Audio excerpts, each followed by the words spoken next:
The bus stop was nearly empty when Daniel, a 35-year-old single dad, noticed a little white girl, no older than 7, sitting on the bench with tears streaking down her cheeks. Her tiny hands clutched a backpack bigger than her, and her sobs were so raw that Daniel's heart twisted instantly. His son tugged his sleeve and whispered, "Dad." She looks lost. That single moment pulled him into a night he would never forget. Before we dive in, drop a comment with where you're watching from, and don't forget to hit subscribe for more videos like this. Let's begin. Daniel crouched down in front of the little girl, his voice gentle but steady. "Hey, sweetheart. Are you okay? Where's your mom or dad?" She shook her head, shoulders trembling. "They were supposed to pick me up. They didn't come." The air grew heavier as Daniel glanced around. No cars slowing down, no familiar faces searching. His son, Evan, only 9, slid off the bench and offered the girl his juice box without hesitation. That small act of kindness melted her fear just enough for her to whisper her name. "I'm Lily." Daniel didn't hesitate. "How about we walk you home, Lily? You shouldn't be here alone." The walk felt strange, almost cinematic. Lily clung to Evan's hand, her sobs quieting, but her eyes darted like she was scared of something more than being forgotten. Daniel noticed the hesitation in her steps, the way she slowed as they turned corners, almost like she wasn't sure if home was safe at all. By the time they reached the small white house with peeling shutters, Daniel's gut was knotted. The porch light flickered weakly, and Lily's grip on his arm tightened. She whispered, "I don't want him to be mad." That's when the door creaked open, and the face that appeared left Daniel frozen in disbelief. The porch light buzzed, casting a harsh glow over the man who stepped out. He was tall, sharp-featured, and carried an air of arrogance that made Daniel's chest tighten. But it wasn't his presence alone that shocked Daniel. It was recognition. Standing in the doorway was Mark Henderson, a man Daniel once knew too well. They'd gone to high school together in Ohio. Mark had been the golden boy, captain of the football team, wealthy parents, the kind of guy who strutted through life believing the world owed him. Back then, he tormented Daniel relentlessly for being the poor kid with hand-me-down clothes. Mark was the type who laughed the loudest when Daniel's family truck broke down outside the school. And now, fate had dropped Daniel right on his porch. Mark's eyes narrowed when he saw Daniel. "What the hell are you doing here?" His voice dripped with disdain, the same tone Daniel remembered from years ago. Daniel steadied himself, his protective instincts flaring. He kept his voice calm. "She was crying at the bus stop, alone. I couldn't just leave her there." Mark's jaw clenched. He yanked Lily toward him with little patience. "She doesn't need your pity. I told her to wait. I had things to do." Daniel felt his blood heat. "She's a child, Mark." She was terrified. For a brief second, Mark's mask slipped, and something dark flashed in his eyes. He hissed at Lily, "Get inside." She scurried past him, but before she disappeared into the house, she turned back and gave Daniel a look that pierced his chest. Fear mixed with a silent plea for help. Daniel's son Evan tugged at his sleeve. "Dad, she doesn't look safe." Daniel swallowed hard, his mind spinning. He had 2 choices: walk away or step into dangerous territory. Every fiber of his being screamed that Lily's tears weren't just about being forgotten. Something deeper was happening behind that door. Mark's voice cut through the heavy air. "You've always been the same, Daniel. Meddling in things that aren't your business. Go home to your little charity case life." Daniel clenched his fists, but years of single fatherhood had taught him patience. He knew an outburst could only make things worse for Lily. Instead, he spoke low and firm. "If she ever ends up alone like that again, I'll call child services." Mark smirked, leaning on the doorframe. "Oh, so now you're a hero? Funny. Last I remember, you couldn't even fight your own battles." Those words cut, but Daniel refused to give him the satisfaction of a reaction. He grabbed Evan's hand and walked away, though his heart was pounding like a drum. That night, Daniel couldn't sleep. His small rented apartment felt colder than usual. He kept seeing Lily's eyes, the silent cry for help buried in them. Evan, lying in the next room, whispered through the wall, "Dad, I think she's in trouble. Can we help her?" The innocence in his son's voice stabbed him deeper than Mark's insults ever could. Daniel knew he couldn't just walk away. He'd been the kid no one defended once, left to feel powerless. He wouldn't let another child suffer the same. So, the next day after work, he worked long hours at a local repair shop. Daniel drove by Lily's street. His hands tightened around the wheel as he spotted her on the porch. She was sweeping leaves, her tiny frame swallowed by a hoodie. Even from the road, Daniel could tell she'd been crying again. He parked nearby, pretending to adjust something in his trunk. When Lily glanced up and saw him, her eyes widened. But instead of fear, relief washed over her face. She hesitated, then darted down the steps toward him, clutching something in her pocket. "Mr. Daniel?" she whispered, glancing over her shoulder nervously. Can I tell you something?" Daniel knelt down to her level, his tone steady and gentle. "Of course, Lily. You can tell me anything." She pulled out a crumpled piece of paper from her hoodie pocket. Her hands trembled as she pushed it into his. Written in messy, uneven handwriting were 5 words. "Please don't leave me here." Daniel's stomach dropped. He looked up at her, trying to mask his shock. "Lily." Before he could say more, the screen door banged open. Mark's voice thundered from the porch. "Lily, what are you doing?" His tone was sharp, angry, the kind that made children shrink. Lily's face drained of color. She whispered, "I have to go." And like a bird fleeing a cage, she sprinted back inside before Mark stormed down the steps. Mark stopped when he saw Daniel by the curb. His eyes narrowed into slits. "Did she talk to you?"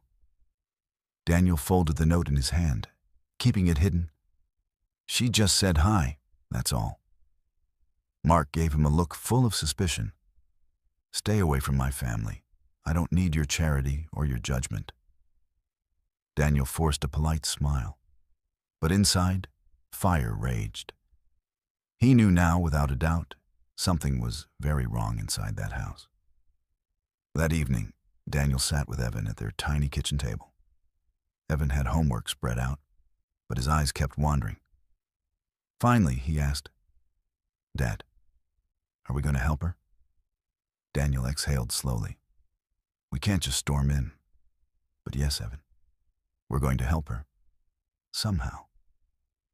Evan smiled faintly, trusting his dad completely.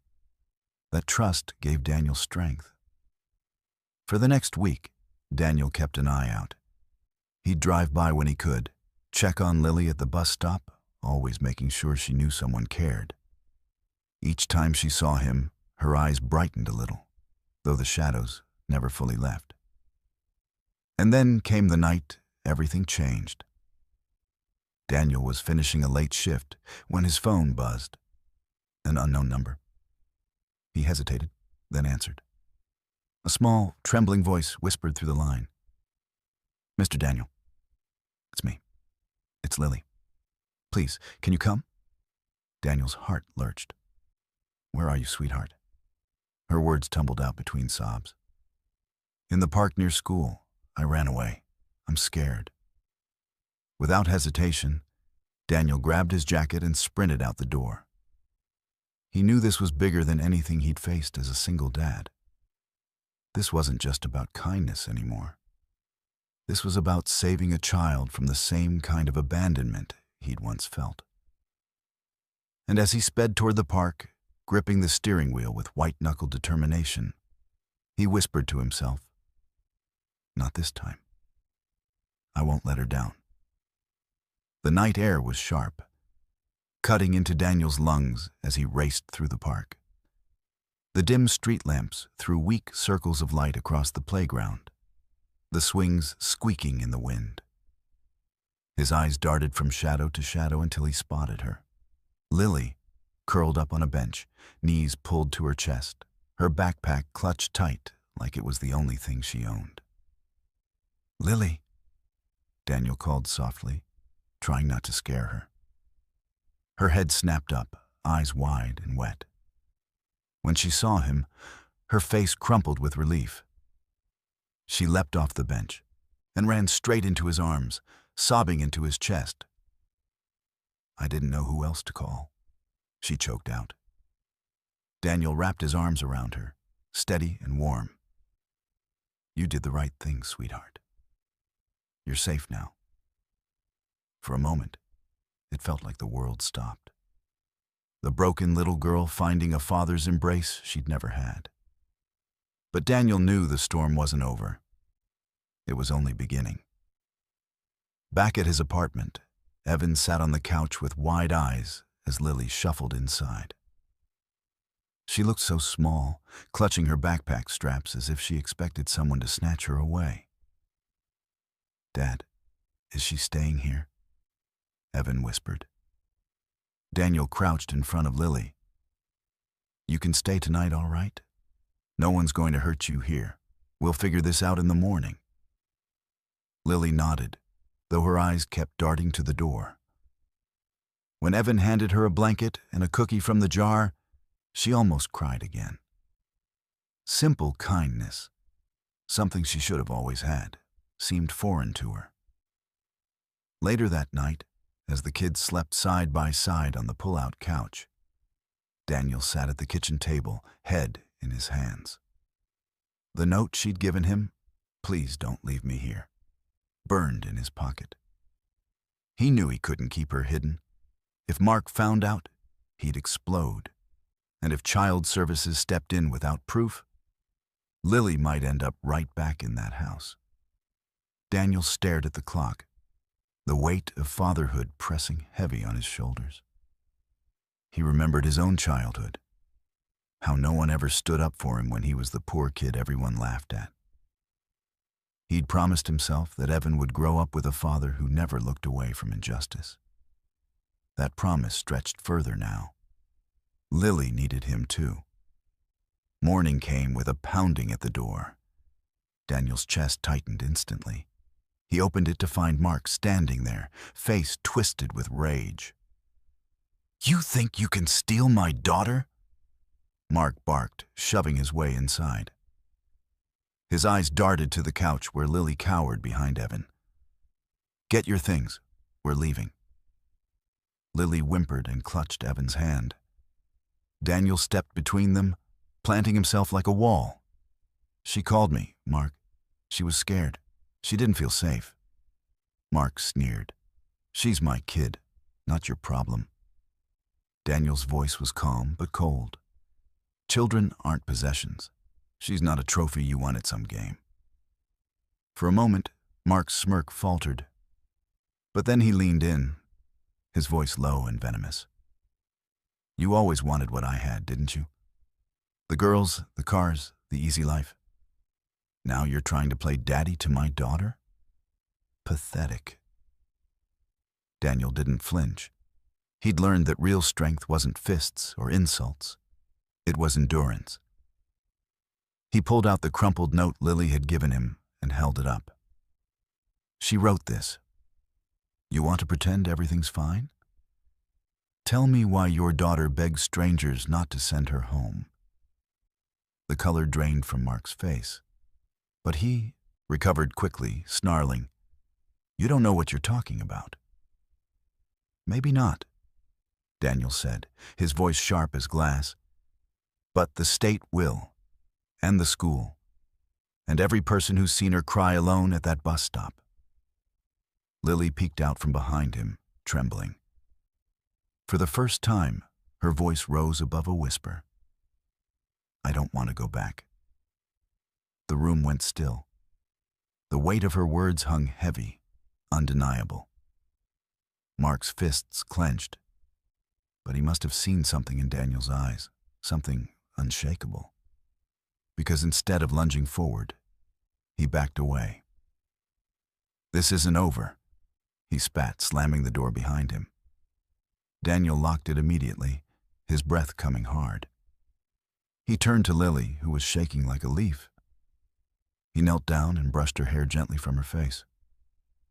You're safe here. He's not taking you back. Her lip quivered. Promise?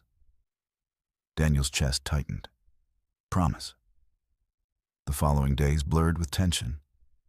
Daniel contacted Child Services, presented the note, and even spoke to Lily's teacher, who admitted she'd noticed signs of neglect but hadn't known what to do. It was a battle of paperwork, interviews, and endless waiting. But Daniel refused to give up. Through it all, kindness blossomed in his tiny apartment. Lily laughed for the first time when Evan shared his toy cars. She asked timidly if she could help stir pancake batter. She started humming while brushing her hair, little glimpses of the childhood she'd been denied seeping through. One night, as Daniel tucked them both into the couch bed, Lily whispered, Mr. Daniel, why are you helping me? You don't even know me. Daniel's throat tightened. He smoothed the blanket over her. Because someone should have helped me once, and they didn't. I won't make that mistake again. Her small hand reached out, clutching his. Thank you. It was a simple word, but it anchored him, made all the sleepless nights worth it. Weeks later, the caseworker arrived with the official decision. Lily would not be returning to Mark's custody. The relief that washed over her face when she heard the news made Daniel's chest ache. She threw her arms around him, whispering, I knew you'd keep your promise. Mark, furious, tried to lash out publicly, spreading rumors, digging up Daniel's past mistakes. But Daniel didn't waver. The man who once mocked him in high school now stood exposed, stripped of power. And Daniel? He'd become something stronger than any insult Mark ever hurled. He'd become the protector Lily had needed all along. The final evening of that long battle, Daniel sat on the porch with Evan and Lily. The sun dipped low, painting the sky in soft gold. Evan leaned against him, tired from play, while Lily rested her head on his other shoulder. You know what? Daniel said softly. Families aren't always the ones we're born with. Sometimes they're the ones we find. Lily looked up at him with tear-bright eyes and whispered, Can I call you Dad too? Daniel's heart swelled. He kissed the top of her head, voice breaking. You already do, sweetheart. And as the night settled around them, Daniel knew this wasn't just a story of chance. It was redemption. For Lily, for Evan, and maybe even for himself. Because sometimes the most powerful revenge against cruelty isn't anger. It's love strong enough to rewrite a child's future.